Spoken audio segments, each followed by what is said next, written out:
यह एपिसोड एक दिलचस्प मोड़ पर शुरू होता है जब दुष्यंत ऋषि को कॉल करता है और पूछता है कि वह मिश्रण से लौट आया या नहीं। बातचीत के दौरान दुष्यंत जिक्र करता है कि उसने किसी से सुना है कि ऋषि के गांव में कोई बड़ी समस्या हो गई थी। यह सुनकर ऋषि को जनक से हुई नकली शादी की बात याद आ जाती है, लेकिन वह बात को टालते हुए कहता है कि कुछ खास नहीं हुआ, बस छोटी मोटी परेशानी थी जो सुलझ गई।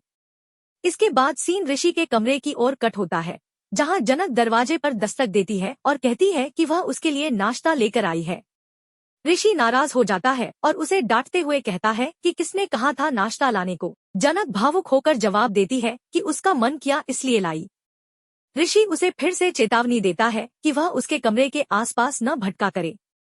जनक दुखी हो जाती है और कहती है कि वह पहले ऐसे नहीं थे, अब हर बात पर गुस्सा करने लगे हैं। ऋषि कहता है कि पहले की बात कुछ और थी, अब वह फंस चुका है। जनक जिक्र करती है कि किसी को उनकी नकली शादी के बारे में नहीं पता, जिससे ऋषि और भड़क जाता है। जनक फिर चिढ़कर पूछती है कि उसकी असली शादी में क्या बड़ा नाच गाना होगा। ऋषि उसे शांत होकर वहां से जाने को कहता है। जनक एक फिल्मी कहानी सुनाने की जिद करती है, जिसमें एक हीरोइन को हीरो से प्यार हो जाता है, लेकिन जब हीरो की शादी किसी और से होने लगती है तो वह दुखी हो जाती है।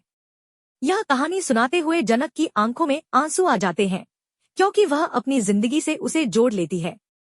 ऋषि गुस्से में कहता है कि वह उसे इमोशनल ब्लैकमेल कर रही है और उसे वहां से चले जाने को कहता है। दूसरी ओर इंदुमती, तनुश्री और पायल साड़ियों की लिस्ट बना रही होती है और पायल सुझाव देती है कि उन्हें साड़ियों के साथ मैचिंग ज्वेलरी और गिफ्ट्स भी प्लान करने चाहिए। मेजोती बोलती है कि खर्चा तो बहुत होने वाला है, कुल कितना खर्चा आएगा। तभी कोई कहता है कि करीब 6 लाख का, जिसमें सारी साड़ियां वगैरह शामिल हैं।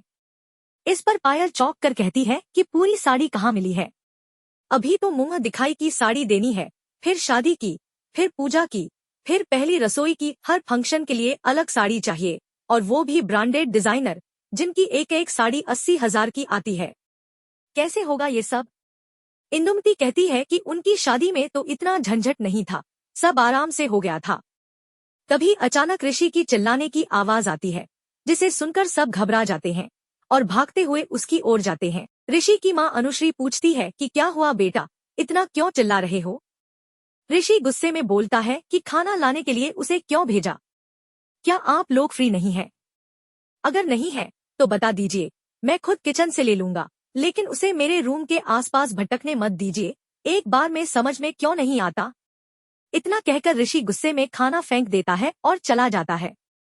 जनक चुपचाप जमीन से चावल उठाती है, देवताओं से माफी मांगती है और वहां से चली जाती है।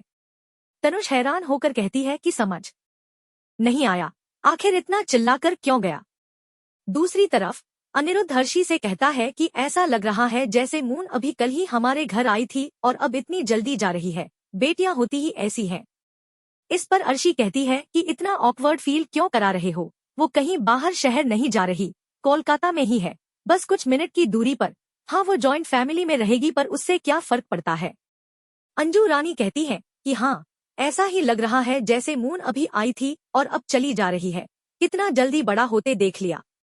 जेठू समझाने की कोशिश करते हैं कि अर्शी, तुम्हें चिंता है क्योंकि तुम उसकी माँ हो, लेकिन सब ठीक हो जाएगा। मगर अर्शी कहती है कि आप नहीं समझेंगे, उनका कोई स्टैंडर्ड नहीं है, हमारी मून और उनका लेवल कुछ भी मैच नहीं करता, पता नहीं वो कैसे रहेगी। तभी मून ब्रेकफास्ट के लिए आती है और बोलती है, माँ प्लीज फिर से मत शुरू हो जाइए, मूड ऑफ मत करिए, और हाँ, आज मुझे कॉलेज के बाद ऋषि के घर भी जाना है। अर्शी तंज कसती है कि हम तो सोच रहे हैं तुम्हें एक गाड़ी गिफ्ट कर दें, पता नहीं उन मिडिल क्लास लोगों के बीच कैसे रहना पड़ेगा। मून कहती है कि माँ, मैं एडजस्ट कर सकती हूँ, आप इतना क्यों सोचती हैं, आपको क्या लगता है मुझे कुछ समझ नहीं आता? इस पर अर्शी कहती है कि मैं अपनी बेटी के लिए सोच रही हूँ, इसमें क्या गलत है? तभी अनिरुद्ध बोलता है कि अर्शी प्लीज तुम शांत हो जाओ, मून सब संभाल लेगी, ऋषि भी अच्छा खासा पुलिस ऑफिसर है और उसे वहाँ सबका प्यार मिलेगा, तो सब अच्छा ही होगा। मून कहती है, अच्छा बाबा, मुझे अब लेट हो रहा है, मुझे यहाँ से चलना पड़ेगा, और वह वहाँ से चली जाती है। दूसरी तरफ हम देखते हैं कि झनक बीच में आकर बुआ को बचा लेती है और पराशर से भावुक होकर कहती है, पराशर प्लीज ऐसा मत कीजिए बुआ के साथ, आपको मेरी कसम है, आप मेरी बात समझिए। पराशर झनक की आंखों में देखता है और पूछता है, क्या जो लोग झनक के बारे में बोल रहे हैं वो सब सही है?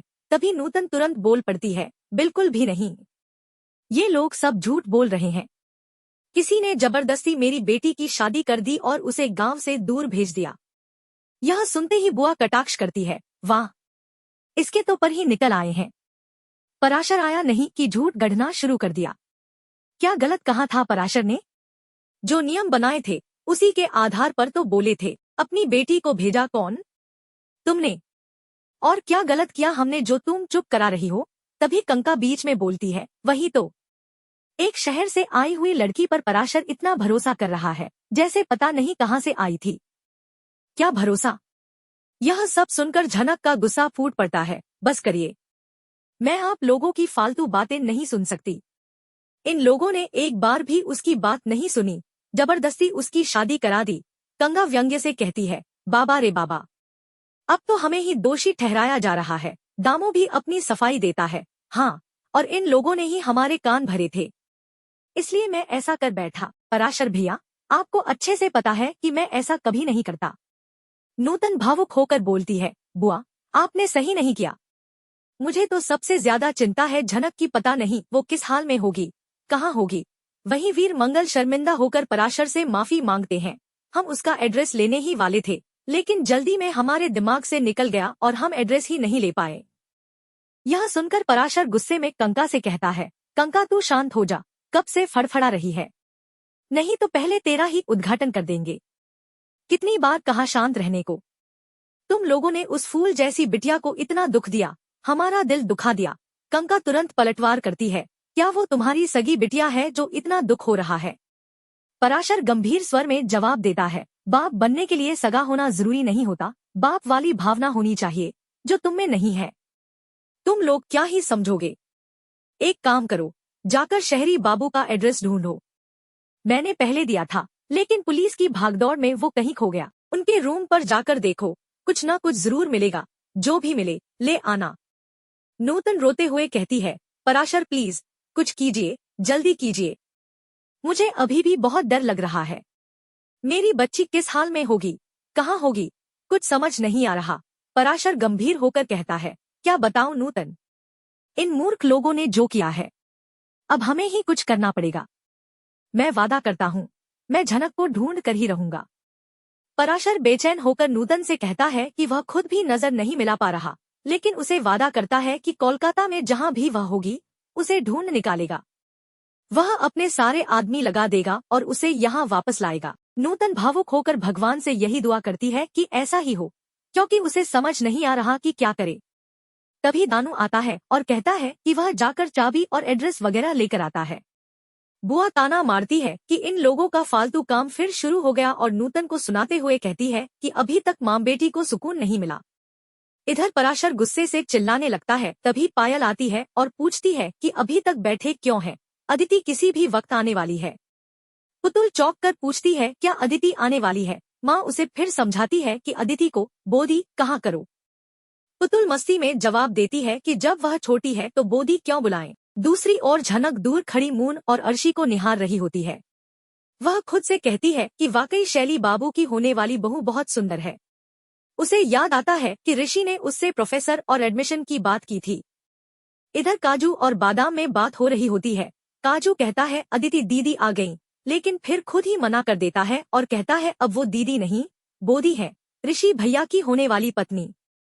इसी बीच तनुश्री, मून और ज्योति अदिति से गले मिलते हैं। अदिति पूरे परिवार से मिलती है और कहती है कि वह जल्दी शादी कर इस घर में आना चाहती है। तभी मून की नजर झनक पर पड़ती है जो दूर खड़ी होती है। वह पूछती है कि वह लड़की कौन है। तनुश्री कहती है, अरे तुमने नहीं पहचाना? झनक है वो। वे लोग झनक को बुलाते हैं। झनक नमस्ते करती है। मून उसे प्यार से देखती है और तनुश्री कहती है कि यह ऋषि की मंगेतर है। झनक भी कहती है कि हाँ, वह बहुत अच्छी है। फिर तनुश्री उसे बोलती है कि अब बोदी जल्दी से काम निपटाओ। दूसरी तरफ जीत पीहू को बहला फुसलाकर अपने कमरे में ले आता है। पीहू मुस्कुराते हुए कहती है कि आप कितने अच्छे हो। उस दिन तो पार्टी खराब हो गई थी, लेकिन उम्मीद है आज नहीं होगी। जीत कहता है कि चिंता मत करो, आज तो सब कुछ तुम्हारे लिए खास तैयार किया है, तुम्हें बहुत मजा आएगा। जैसे ही कुछ लोग कमरे के पास मंडराने लगते हैं, जीत गुस्से में डांट देता है और कहता है, जाने से पहले दरवाजा बंद कर दो। उसके मन में चल रहा उथल पुथल जाहिर होता है जब वह बड़बड़ाता है कि कभी कभी लगता है इस लड़की को मार कर भाग जाऊं। उसकी पत्नी उसे समझाती है कि ये सब बड़े लोगों की चालबाजियां हैं, उनसे दूर रहना ही बेहतर है। दूसरी ओर जीत पीहू को शराब पीने के लिए उकसाता है और कहता है कि थोड़ा बहुत पीने से फर्क नहीं पड़ता, इससे वह पढ़ाई पर ध्यान दे पाएगी और साथ ही वह उसे यूरोप घुमाने ले जाने की बात करता है। पीहू भावुक होकर कहती है, काश मेरे पापा भी इतने अच्छे होते, लेकिन फिर उसे याद आता है कि उसके एग्जाम्स हैं। जीत कहता है कि फ्लाइट की टिकट आगे कर लेंगे। पीहू ड्रिंक करती है लेकिन उसे ओवरडोज हो जाता है। वह चक्कर महसूस करती है और घर छोड़ने की बात कहती है, लेकिन जीत उसे रोकता है और उसकी देखभाल के बहाने उसे अनुचित तरीके से छूने लगता है। पीहू को यह सब बुरा लगता है और वह उसे मना करती है, कहती है कि अंजू आंटी ने उसे बताया था कि यह सब गलत है। जीत अपने बचाव में बातें बनाता है लेकिन पीहू का डर बढ़ता जाता है। वह चुपचाप मोबाइल रिकॉर्डिंग ऑन करती है और जैसे ही मौका मिलता है जीत को धक्का देकर वहां से भाग जाती है।